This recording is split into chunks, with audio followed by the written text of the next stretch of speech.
Hang on. We're going to go to page 109. 109 today. We are getting through this book little by little.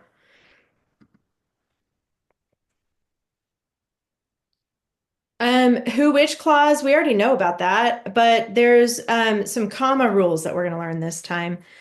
We know that who or which clauses begin with who or which. That's a given. So week 4, you began marking who, which clauses. There are two types of who, which clauses. Non-essential and essential. That's what we're going to talk about today. So we know those words.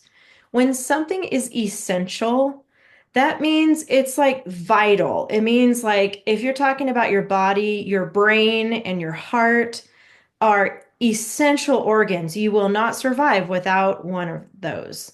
So that's essential for you to stay alive. Some non-essential parts of your body could be like a finger or an arm or an ear or something like that that you can live without. That's non-essential. I mean, your life will be altered, but you get what I'm saying. So essential in writing means it is going to rely on the rest of the sentence in order to make sense. So let's look at this. This is a non-essential who which clause. It says wolves, which normally shun people, hunt in packs. So it says a non-essential who which clause adds information to the sentence, but the clause is not needed for the rest of the sentence to make sense. And so basically I can take that out and it says wolves hunt in packs, still makes sense without it. So it's non-essential. You don't have to have it in order for the sentence to make sense. You don't have to have, your pinky in order for your body to function. That's how you can remember this. Think about the brain or the pinky. Is this a brain part of the sentence? Do you have to have it? Or is it non-essential like your pinky? Okay. Hey, my pinky's pretty essential. I know. Well, yeah, technically you can't grip very well without it, so it is helpful, but you can survive. So we're talking about survival. So use commas to show that the added information can be removed from the sentence. So using those commas means you can take it out, still makes sense.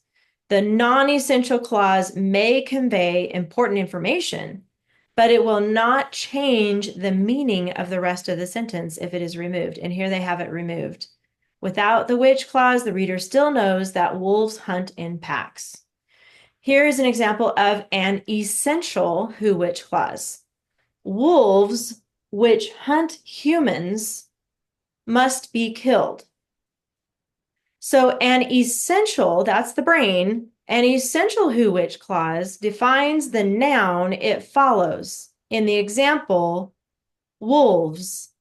So this is defining which wolves need to be killed, basically. So do not use commas because the essential information about the noun cannot be removed from the sentence. If the essential information about the noun were removed, the overall meaning of the sentence would change. It would say wolves must be killed, and that implies all wolves must be killed. But really what it's saying is only the wolves which hunt humans must be killed. So that's how you know. Is it essential? Is it essential in making sense? Because if I just have wolves must be killed, I mean, technically it's a complete sentence, but the meaning of the sentence is not complete because it implies all wolves, but really what they're trying to say is only the ones that kill humans should be killed or hunt humans. So without the which clause, the sentence says wolves must be killed. The reader no longer knows which wolves are meant. Removing the clause changes the meaning of the sentence. So if it's essential, like the brain, then we don't need commas. If it's non-essential, like the pinky, except for in Kylie's case, I'm just kidding. But okay, so the pinky, then we can put commas to show that we can take it out and it still makes sense. Okay, place commas around the who which clause if it's non-essential, the pinky. Do not place commas around the who which clause if it is essential, the brain. if it changes the meaning of the sentence. So to determine if a who which clause is essential, remove it from the sentence. That's the test. Does the meaning of the sentence change? If you answer no, the who which clause is non-essential. Use commas. If you answer yes, the who which clause is essential, do not use commas. Insert or remove commas, follow the comma rules. And this is how they're going to trick you in the book. They're going to try to put commas where they're not supposed to be or not put commas where they are supposed to be. So you got to figure out the difference. It says Bagheera, who loved Mowgli, was prepared to defend him. So it's almost like a side note here. It's almost like you can still understand Bagheera was prepared to defend him, but it's a side note that he loved Mowgli. So that's non-essential. He still is prepared to defend him. It doesn't change that part. Look at this one. The wolves who sided with Mowgli distrusted Shere Khan. So it was, if I take that out, it implies that all wolves distrusted Shere Khan, but that's not what they're saying. So because it changes the meaning of the sentence, that's considered essential to understand it. It's only the wolves who sided with Mowgli that distrusted Shere Khan. So that's why they took out those periods there.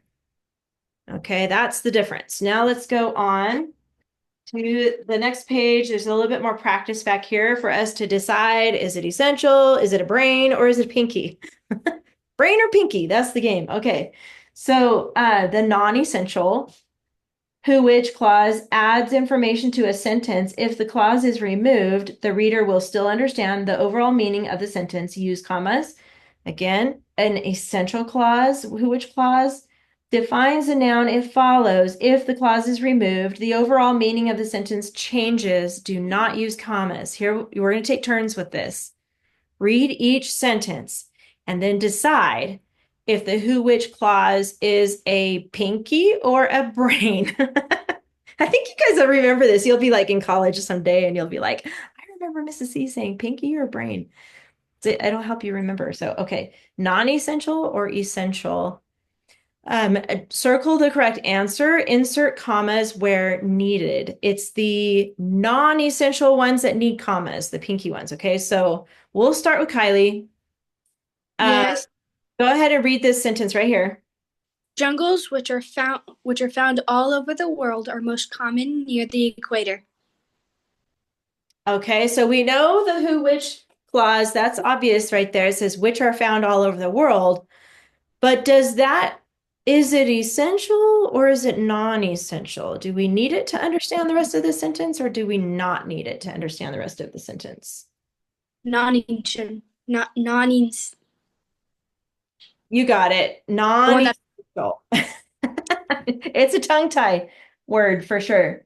So that means if I take out which are found all over the world, it would say jungles are most common near the equator. And that sentence still makes sense. So because it's non-essential, let's put in some commas.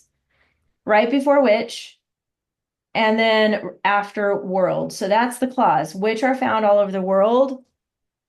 Because it is non-essential, the commas go in. Okay, so Alex, what about the next one? I think it's not essential. Go ahead and read it first. The jungle is home to many types of plants, which include palm trees, vines, moss, and ferns. Okay, good.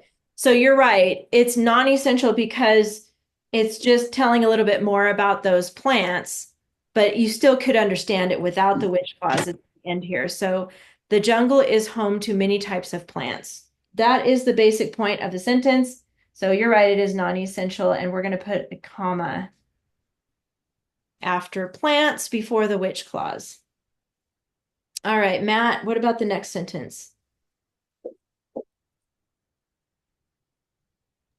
Go ahead and read it first. Plants which give off poisonous toxins cannot be eaten by man or animal. Okay, so the test is to take out that which clause. So it would say plants cannot be eaten by man or animal. That's not essential. It's actually essential because if I said plants cannot be eaten by man or animal, that implies all plants, but this is talking about specific plants that are poisonous. Does that make sense? Yes. We have to know that. That's the type of plants they're talking about. So that becomes essential. That's part of that's the brain. You have to have it in order for the sentence to make sense. Okay. Mhm. Okay. So Aubrey, how about the next one here?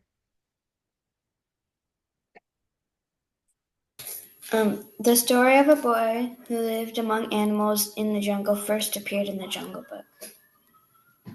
I think it's essential.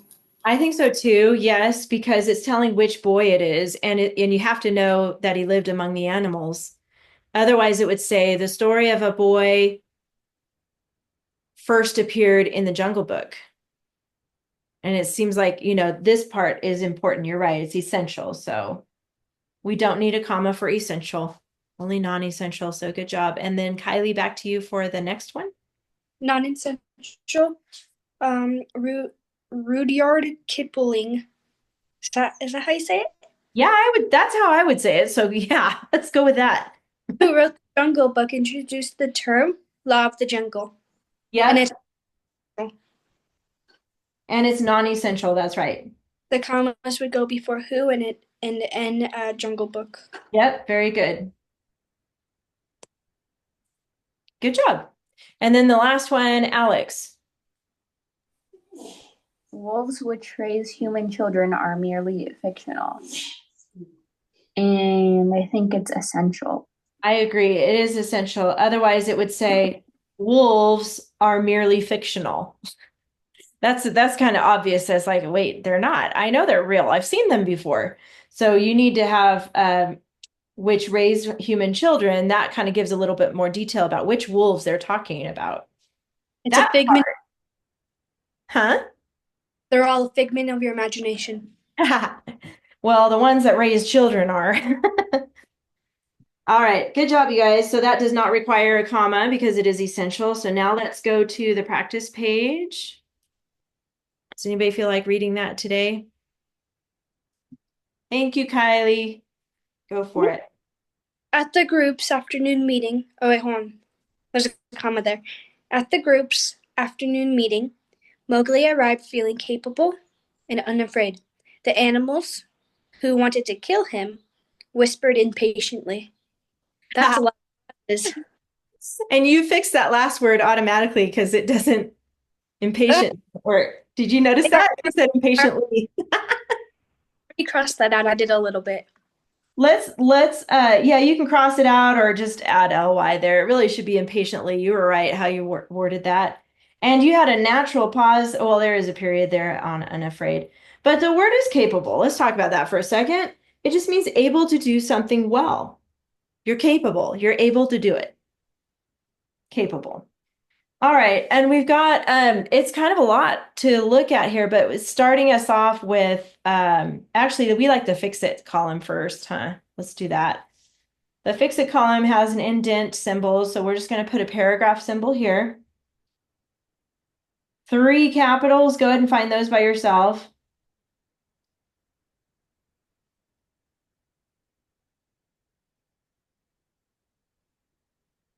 Commas, I'm not sure about yet. I'm going to come back to that. End mark, easy there. Apostrophes, Alex, well, there might be one that we have to take out and one we have to put in. So what do you think? We take out the one for animals Yes. and then add one after on groups. Yes, good. Because the afternoon meeting belongs to the group. So that's why that requires an apostrophe. Very good. And then we already fixed the usage, which was down here, impatiently. Okay, so all we have left is commas. We'll come back to that. Aww. How about the coordinating conjunction, Matt? Where's that one? That's the fanboys word.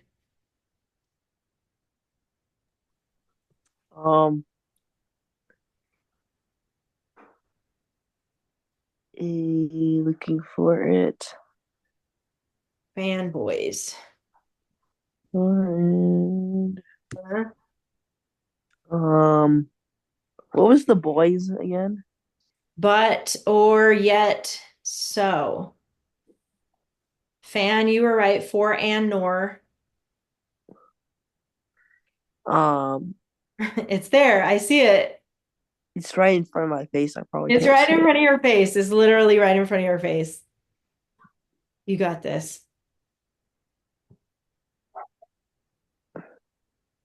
You can do this. You can find it. It's there. Oh, and Okay, between there it is. unafraid and capable. Yes, and there we go. CC. Good job. You found it. That's good. I'm going to come back to prepositional phrases, even though I know Kylie probably already has that one. But Hi. I'm going to jump to the who clause. So let's see. Aubrey, where's that who or which clause? Who wanted to kill him? Good. Who wanted to kill him? W. Oops, put it up here. W/W, not there. Verbs next. So Kylie, what about the verbs? Arrived, Yes. feeling, No, not feeling actually. It seems like it would be, but that capable, it is not capable. That's an adjective actually. unafraid. No. It's an ED word. I There's only one what? other verb. There's only one other verb in here. There's only two. Kill. Three. Actually, there's three verbs in here. And it's not kill because we have to kill. So we have arrived, look for ED at the ending. Yes, wanted, And another ED. how many EDs are there? Three. Oh, there's a lot of EDs. Arrived, wanted, there's one more. Something. Something. Right in front. Right in front of your face. Do you see it? Yeah, whispered. Oh, okay. There we go. To kill, just a reminder, that's called an infinitive whenever you have to next to it, even though kill would be a verb, but it's not functioning as a verb when it has to next to it. So to kill is not going to be functioning as a verb. And then Alex, what about the subjects for those verbs? There's three subjects. Mowgli. Mowgli. Yep, that's one. Animals. Yep. Um, And then, who? yep, there you go. Who, the who clause. Very good. All right, now that we got the subject verbs, let's try to get those main clauses. So Matt, the main clauses are not going to include the opener. Okay, so just so you know that. Um, at oh wait, at the group's afternoon meeting. That's going to be a prepositional phrase. So we're not going to mark that as a main clause because there's no verb here. So Okay. remember, main clauses have subject verb pairs. Mowgli arrived, feeling capable. It's going to be Mowgli arrived. Okay. That's main clause, and then there's one more. The animals Yes, starts with that, and it ends where? wanted to kill him, or Keep going. all the way to the end. All the way to the end, because if I just said the animals who wanted to kill him, that's not a complete thought. So you want the whole sentence because it is a complete thought. It has subject verb pair. Okay. Prepositional phrase, Aubrey. Is it at the group's afternoon meeting or just at the group's? The whole thing. At the group's afternoon meeting, because groups would be an adjective, so it has to go all the way to a noun or a pronoun there. So the meeting is the noun. That's the phrase. So what kind of an opener do we have, Kylie? We have two openers here. A prepositional opener. Yep, which is a number 2. Yep, prepositional, and then what? Subject. And one subject. Yep. Nice. Now the commas. So we have that rule. We have a couple rules to look at here, and one of them is the essential, non-essential, who, which clause that we have to look at. So Alex, we've got 5 commas to figure out. You get the big one. I think we get rid of the ones before who and after that clause. Yes, because it's essential. So we are going to take those out around the who clause. Very good. That's 2. And then we get the rid of the one after groups. Yep, that one goes out. After capable. That one goes out. That's 4.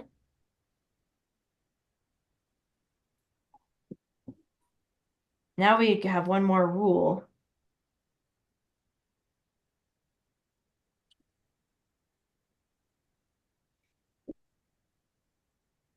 After meeting. That Or one's going to stay, actually. We're going to add one after arrived. So at the group's afternoon meeting, Mowgli arrived feeling capable and unafraid. So this says, do not use a comma to separate cumulative adjectives. The group's afternoon meeting. Oops. So these are cumulative, telling which meeting it is and when. Those are called cumulative. If a comma, if use a comma if a prepositional opener has 5 words or more, so that one stays there. Place commas around the ing phrase. Main clause, comma, ing phrase. Did we do that right? Yeah, it's already there after a meeting. And then it says, do not place commas around essential clause. We got that. All right. So the comma rules, I think in the back of your book here, let me look really quick. In my book, I have a glossary, which is so handy. I don't know if you guys have a glossary. Let me look here. No, you don't. They should. They should have one here for you. They do not. So one thing you can do, though, is go to the front of your book. I think I've shown you this before, but I'm just going to show you again. Like before page 1, like at the super front of your book, this little chart right here. This is where we have all the parts of speech. If you keep going on the second page here, there's a section for punctuation. And you can go down to commas. Look at all these comma rules. All of these right here have to do with commas. So if you get stuck on commas when you're doing your homework, because they're going to really try to trick you with those comma rules, you can go back and look at these different rules, and then these numbers tell you what lesson it is or what week it is. So go to that week and look at that lesson to help you. Okay, just a little tip for you. Okay, but we're done with grammar for today. So you can put that away. Are we going to read our stories? So you guys were working on one paragraph. Yes, I am going to give you time to share that if you want to. I just want to check in with everybody. I have not had a chance to grade your homework, but I did see that I think everybody turned it in. So first, I'm going to ask you, because I wrote down what everybody picked for their person. I just want to make sure you stayed with that person, or did you pick somebody different? So Kylie, who did you pick again? Pocahontas. That's right, Pocahontas. How about Alex? Did you stay with Helen Keller? Yes. Okay. I'm going to write down Kylie's real quick because I didn't have hers. And then I had for Matt, George, Westonhouse. Are you still doing that one? Yes, ma'am. And then Aubrey had Corrie ten Boom. I changed it because we couldn't find any sources on her. Okay, that's okay. Who did you change to? I don't know how to pronounce her name, but it's Margaret Fontaine. Margaret, and her last name is Fon. Oh, Pey. Oh, Margot. Margot. And what about her? How did you come up with her to do a Um, she's just a famous ballerina, and I was just Ah, for. she's a famous ballerina. Okay, that's why I haven't heard of her before, but that's pretty cool. And she already died? Yeah. Okay. That's pretty cool. Fontaine, is that where is she from? Have you read that part yet? She's originally from London, but she moved to China when she was 6, and then moved back to London. But her dad was British, I think, and her mom had a Irish mother and a Brazilian father. So she's like from everywhere. So Oh, wow. She has a lot of nationalities in her. That's kind of cool. Wow, okay. Because I know Russia also is a famous country with ballerinas too. They have the Russian ballet, and that's cool. But she's probably been there, or she did, maybe. Okay, so you guys worked on the first paragraph, and I wanted you to kind of start with their early life, a little bit of background about them, when they were born, and like what Aubrey was sharing, a little bit about their family and, what life was like when they were young. That should have been your first paragraph. So I think, Kylie, do you want to read your first paragraph and share it with us? Or if I could pull it up, because Do you want me to pull it up here? I can. if I can't make this work, yes, please. Okay. How about anybody else want to read their first paragraph of their report? It's not going. Okay, let me see if I can find it. I think you're the only one that wants to read it, but if anybody changes their mind, let me know because I would love to hear it. Let's see.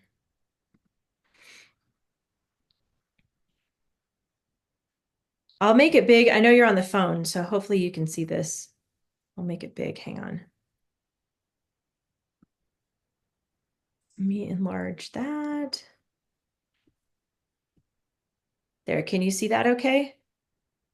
All right, yeah. Okay, cool. Go for it.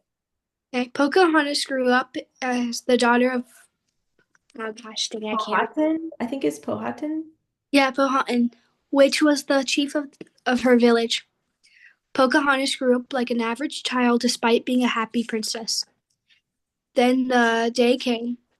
Although these new people who exclaimed they traveled from a place called London, the Native Americans thought it might be the end of the chief's rule. Sorry, I can't It's okay. say. I'm sure it's hard to see on the phone. You're doing great. Keep going. That's unfortunately how hospitality broke between the two communities. Unsurprisingly, things got better when Pocahontas and saved John Smith's life. People believed because contrast stuff. Okay. Although Pocahontas and her father had gone through many wars, Pocahontas was able to keep peace with English. Nice. Okay, very good. Let's give her a clap in the camera. Good job, Kylie. Woohoo. Yes, and look at all the stuff I see here. I see a bunch of your dress up words, and then I see your topic clincher. And I see that you used Powhatan. I'm not sure how to say his name, but and then father. So you reflected there. That was good. And then you've got your openers. Look at all these openers. Yeah, I know you guys have a lot now. So very good. I like it. And you have all those marked correctly. So does anybody else want to read theirs? Anybody want to volunteer or not yet? You don't have to. We can have you read it like when you're done too. So nobody's jumping up and down, so I'm going to keep going. We are going to work on the next two paragraphs this week. But one thing I do want to talk to you about is the bibliography. Thumbs up if you did put a bibliography page on your paper already. Can't remember if we went over that yet. What's a bibliography? Okay, then I haven't told you that. Let me talk to you about bibliography. Okay, so a bibliography is the last page of your paper that shows where your information came from. So it's like a works cited page, and it's going to show all the websites that you used to find your information. Because remember, you're taking somebody else's paper and summarizing it basically. So these are not coming from your own brain, you're researching it.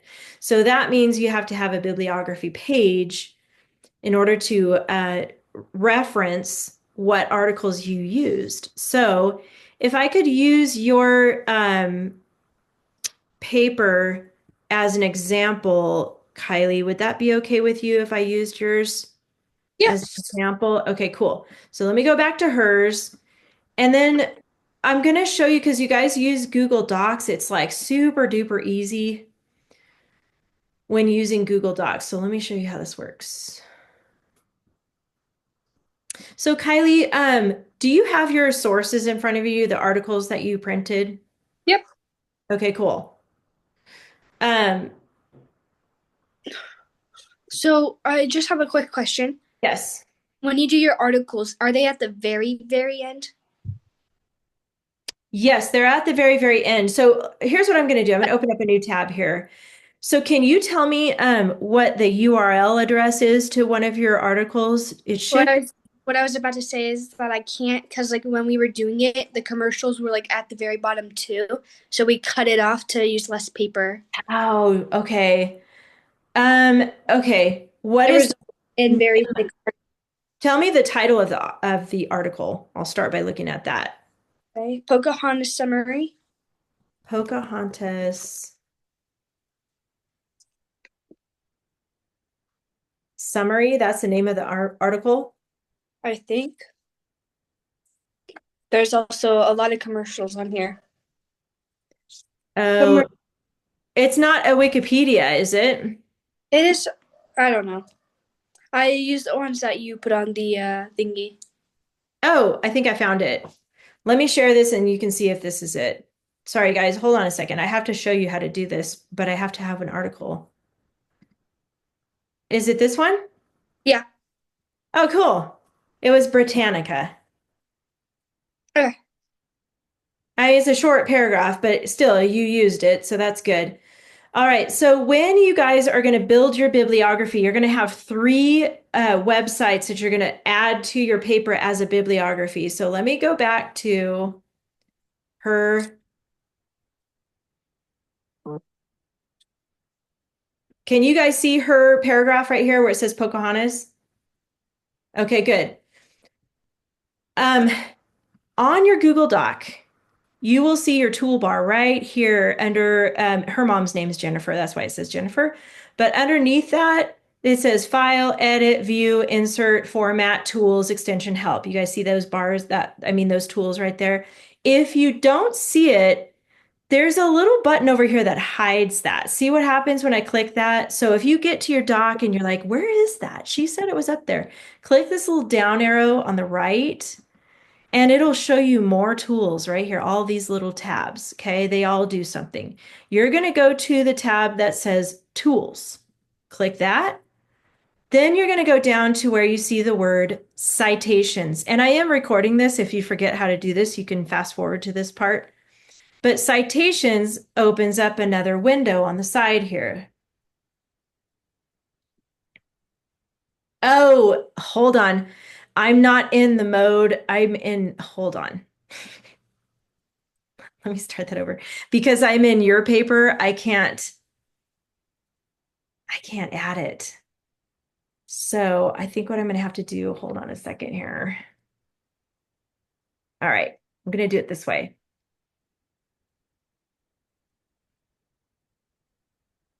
Okay. I have to use somebody else's paper because it's in teacher mode and I can't do it from that mode. So this is somebody else's paper who wrote about Marilyn Monroe. And okay, back to what I was saying though, you still have these tools right here at the top, and you're going to go to Tools and you're going to go to Citations like that. Now you see this bar over here. Can everybody see that on the right? You see where I'm at? I see you nodding. Okay, good. It says MLA 8th edition. MLA is the style of format that we use, and it's the most popular format in college and high school. So this is why I like to use MLA. I forget what it stands for, but just know it's called MLA. When you see that, that is the correct edition. It's the default, so you don't have to change that. You're going to click Add Citation Source, and then you have some options here. The source type, it's already defaulted to book. Can you see this, Matt? Okay, I see you moving around on your computer. Okay, just make sure you're paying attention. You're going to drop down that window right there and open up other options, and you're going to click website. And then that opens up another spot right here. It says search with URL. That is the website address. So I got to go back to the one about Pocahontas that we found. Can you guys see the Pocahontas article right here? You guys see that? Okay, good. Because sometimes it doesn't share everything. So I want to make sure you see this. If you click up here at the top where it says Britannica, can you guys see that bar at the very top? It says Britannica.com/summary/Pocahontas, blah, blah, blah. You're going to copy that. You guys know how to copy and paste, right? I think you do. Copy and go back to your doc here. Click this search with URL, plug it in, paste it in there. Watch what happens when I click search. Now it's asking, is this it? Title, Pocahontas summary. Website is Britannica. There's the website. It says published year is missing. Date accessed is today's date. Contributors is missing. It's okay if it has some things missing. And then at the bottom, it says continue or cite manually. Give me a thumbs up if you guys see what I'm talking about right here. Okay, good. Continue is what you want. And it's just going to double check that everything's there, and it is. It says we don't have the author's name, so we're going to leave that blank. We have the title of the article. We have Britannica. We have the URL address. There's a date down here. Add citation source. Boom. Now it's added. And then see how it says, go back up here and add another citation source because you have 3. So you're going to do the same steps for all 3 articles. You have to find their address in that URL line up there, the search bar. Plug them all in. When you got all 3 plugged in, you're going to click Insert Works Cited. Click that. And then it plugs it in your document. And one thing I failed to do was make sure that my cursor was at the end of my document. It was at the beginning of the document. So you're going to have to move this to the end. So what you would do is just basically highlight it and then cut and then go to the end. And you're going to go all the way to a brand new page. Hold on, I got to move this bar. There we go. Right. There we go. So see how it went down to a brand new page? Now I can paste it here. Boom, there's your works cited. Okay, that tells people who read your paper where you got some of your information anyway. And the last step is to actually delete where it says works cited. You're going to put bibliography. And that's it. But you should have 3. I only showed you 1, but you would do that for 3 different articles. Do you guys have any questions? I know that was a lot to talk about all at once, but do you have any questions about that? It's pretty clear. Like I said, I'm recording this. Okay, Alex, go ahead. Matthew's iPad died, so. Oh, is he going to sit with you? Yeah, I'll just stand here for now. Okay. So I did record that. If you guys need to go back to the recording and fast forward to this part of the recording, then you can kind of like pause it and do each step if you need to. But this week, you guys are going to work on paragraphs 2 and 3, and you need to have your bibliography done too. So anybody else have any questions about the bibliography or anything like that? Okay. Next is we're going to get out your big white page that you had your notes on for paragraph 1, and we're going to set up paragraph 2. So go ahead and get out the big white page.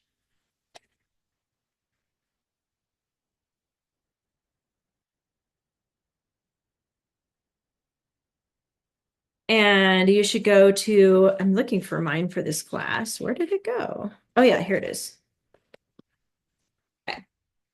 Yes, Aubrey. I'm out of white pages, but I have this one, but this is my last paper. Oh, okay. Is it a small page, like a regular printer No, size? it's like the actual paper, but this is the last one that I have. Oh, okay. So you will need more. So if your parents are okay buying more of that, that's great. If not, you can use like regular printer paper. You'll just have to write a lot smaller. You know what I Okay. mean? Yeah, Yeah. it's like copy paper or whatever. So Ian, I saw that you came in. We started at 2, so you're a little late, but I'm glad you're Yeah, here. I know. Sorry. Oh, that's okay. I didn't set an alarm. Oh, whoopsie. Well, good thing I recorded it, and you need to go back and watch it because I just explained how to do a bibliography page on your paper. So make sure you watch the recording. Yeah, I will. Okay, cool.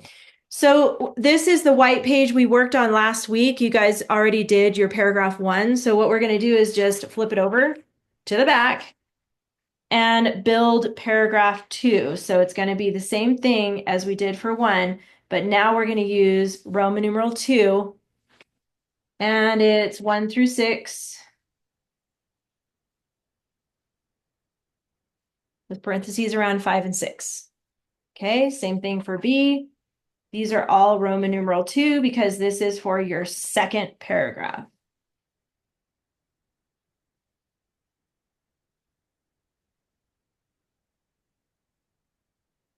C.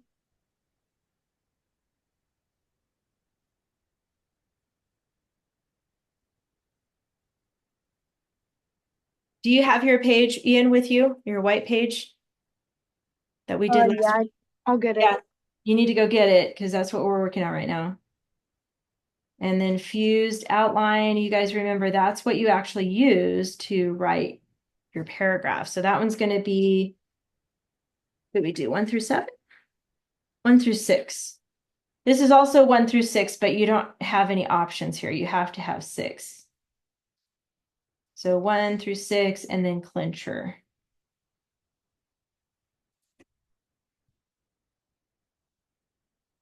So go ahead and turn yours over to the back side, Ian, from your Roman numeral 1.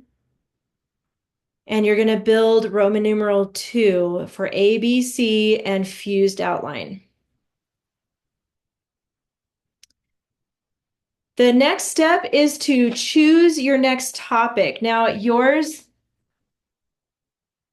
you already did early life, right? We did that on Roman numeral 1.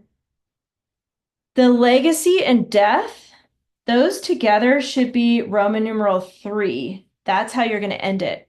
So in the middle, you get to choose based on who your person is. Like for Aubrey, her accomplishments as a ballerina, where did she win any awards or was she in any world famous ballets? What were her main accomplishments? Probably the same for Pocahontas. I would say her accomplishments, like what was her life mostly about? Like why is she someone noteworthy? Why is she considered famous? Something about her accomplishments or what she achieved in her life. And for Alex, for your person, I would say the same thing. Like, what were the accomplishments? Or you get to decide this middle paragraph. So what do you think, Kylie, for yours? Do you know what you're going to have your second paragraph be about?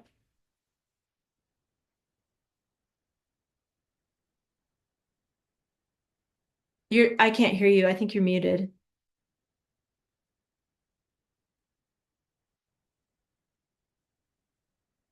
Fixed it. Okay, there you go. I hear you.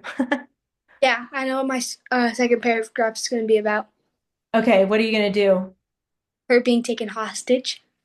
Oh, yeah, that's a good one. So maybe, yeah, She was only 14. yeah. And then how she overcame that. What could you call that? I don't think she did overcome that. Mm, But she got married else. Hardship. She was technically already married. hardship. Yeah, She, that's a good. she was technically already married. Okay. Whoever said hardship, that's a good one. You could put Pocahontas, comma, hardship for your Roman numeral 2. That could be your topic. It's a good one. How about you, Alex? Do you have an idea of what you want to do your second paragraph on? Since I kind of already did education in my first paragraph with early life, I'm gonna do the accomplishments. Okay. That sounds good. Accomplishments. How about you, Aubrey? I was gonna do her career as a ballerina. Career. That's a good one. Yep. So use those keywords like you're saying in your Roman numerals. So like Pocahontas, comma, hardship, and Helen Keller, and then whatever topic you're writing about her, and then the ballerina, accomplishments. How about you, Ian? We haven't talked to you yet about who you're writing about. Who's your person in history that you're writing about? Leonardo da Vinci. Okay, that's right. So probably his accomplishments would make sense for the Roman numeral 2. I was gonna do inventions. Oh, okay. So yours can be inventions. Yep, you can add that on here on your list. So your goal this week is going to be to write paragraphs 2 and 3. So what I want you guys to do is go ahead and fill in the name of your person and then whatever your topic is. I'm just going to put accomplishments here, but you put what your topic is. Go ahead and at least fill in the Roman numeral.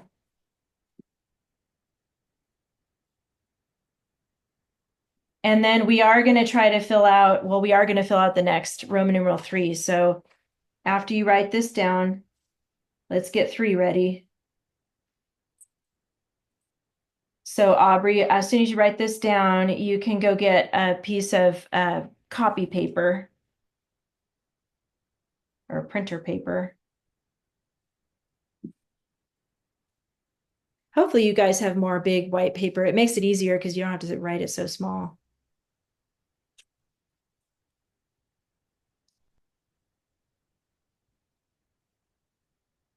I have one more after this piece. Okay.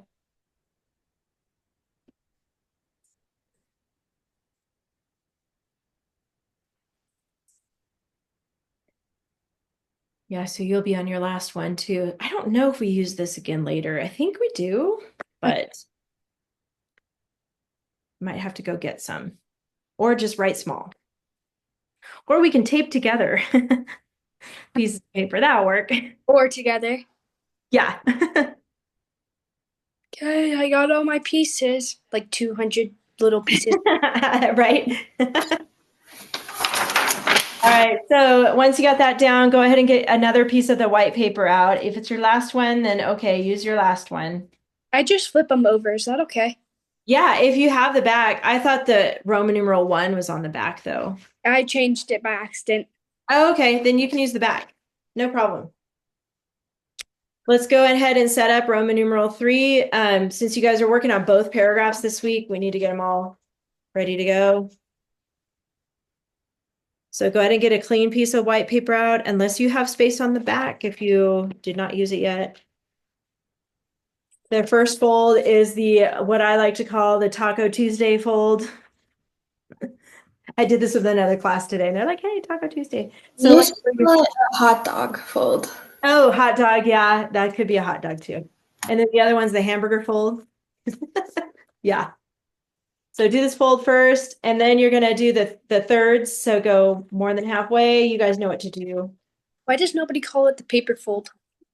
I don't know. That's boring. No, it isn't. It's serious. Well, it's hot dog compared to hamburger. Hamburger is like wide, and a hot dog is never mind. How do you fold a hamburger? Aubrey knows. She knows what I'm talking about. Because if it's like a hamburger, then you're like folding it like so it makes it wider. If it's a hot dog, then it's skinnier. So it's like See? Just- Uh-huh. This is like back when you were in first grade. That's all. It's just something to remember. You smash your burgers to make them bigger, not fold them. All right, so once you got yours folded, let's go ahead and set up for Roman numeral 3.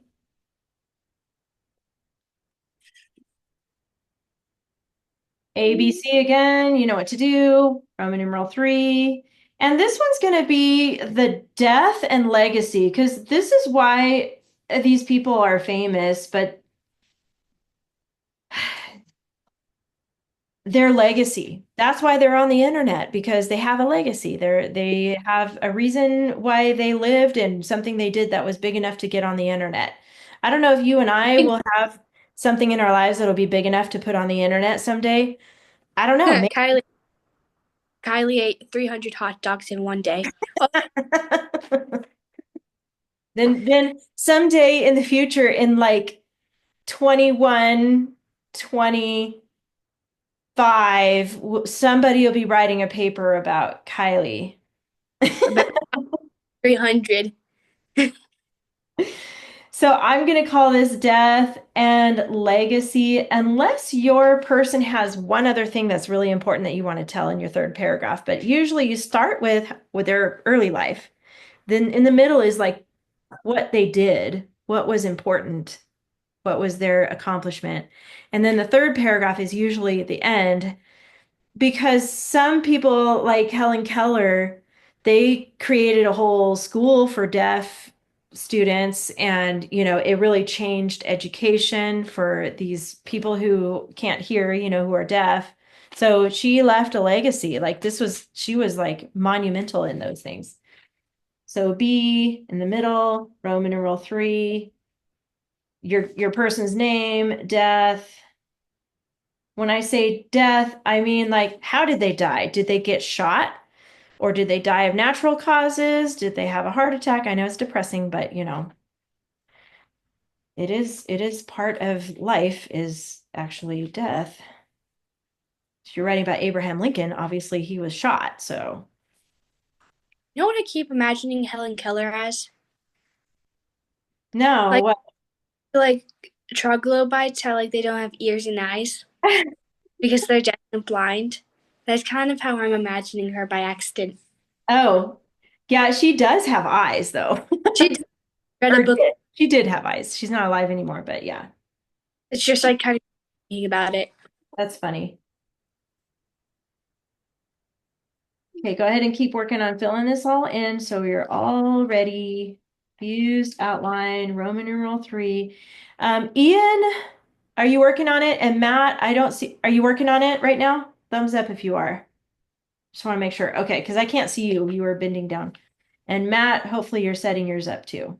3, 4, 5, 6, and then clincher. Sorry, I didn't realize my camera was off. Oh, Yeah, I'm that's working on okay. it. Good. Okay. So your goal in class right now is just to get Roman numeral 2 and Roman numeral 3 ready to go. Death, comma, legacy. Remember, A, B, and C represents each of your articles. So you're not taking information just from one article. It needs to come from 3 different articles. Okay. So if you still don't have fantastic articles, you can search again, ask your parents for help with that to find a better article that has this information in it. But A should have information about their death and legacy, B should have that information, and C should have that information. And then from there, like I showed you before, you're going to take pieces from each one for your fused, and then you're just using your fused for your paragraph, along with the checklist. Hola. Hola. Why did I say that? I don't know. We're about to say adios, so. Oh yeah, adios. That's it. Wrong thing. Just a quick reminder on your checklist.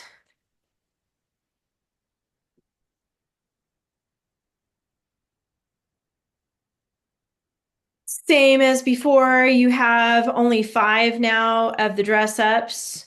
And then you've got a bunch of openers, and this is where it gets tricky. If you need to look in your grammar book for the openers, like to refresh your memory on how to write those, it's in there. Those front pages, like I showed you, you can look under openers and see where they're at. And then you've got, oops, I have to call the dentist, it said. That was my timer.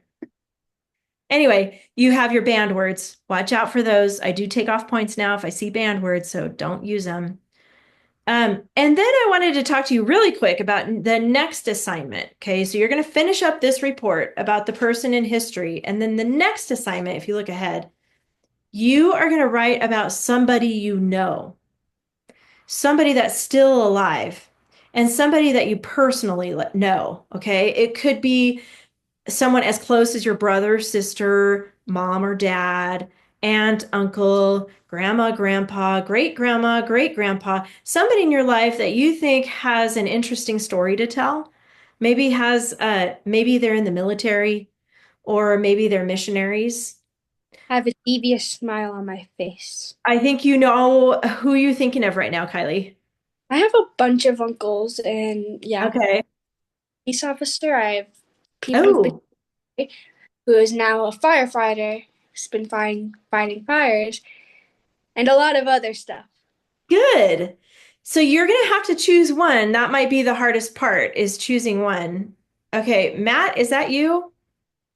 I don't know what I just did. Okay, well, you need to not do I that. don't know. I didn't know. I don't know what I just did. I did not mean to click that. Okay, all right, I believe you. Anyway, we are talking about thinking of someone to write about that you know. So I know you have a lot of choices, which is good, Kylie. So you'll have to kind of narrow it down. We're going to talk about it next week. So I just want you guys to be thinking of somebody that you know. It could even be a neighbor or a teacher or a coach that you know that maybe has an interesting story or friends at church. Anybody you can think of that is like, yeah, they have a cool story or they have an interesting story about their lives. That's what I want you to think about. So once more, you have your homework, which is 2 more paragraphs about your person of history using your outlines. And then think of somebody you know to write about next. And don't forget about that bibliography page. You got to have that. I'll put that in the Google Docs too. I mean, the Google Classroom. Yes, Kylie. Does it have to be like 3 paragraphs for the next one? Yeah, but it's going to be way easier because it's going to be somebody you know. So yeah, you're in like the highest level class right now. So it's not going to be any less than 3 paragraphs. The one I'm thinking about lives in Florida, Okay. so I don't. And you know what, Kylie? I think it's 5 paragraphs next time. Sorry, but it is. There's one that's 12 by the end of the year. There you go. See, be thankful for 5. That's all I got to say. All right, you guys. I'll see you next week. Have a good one. Bye.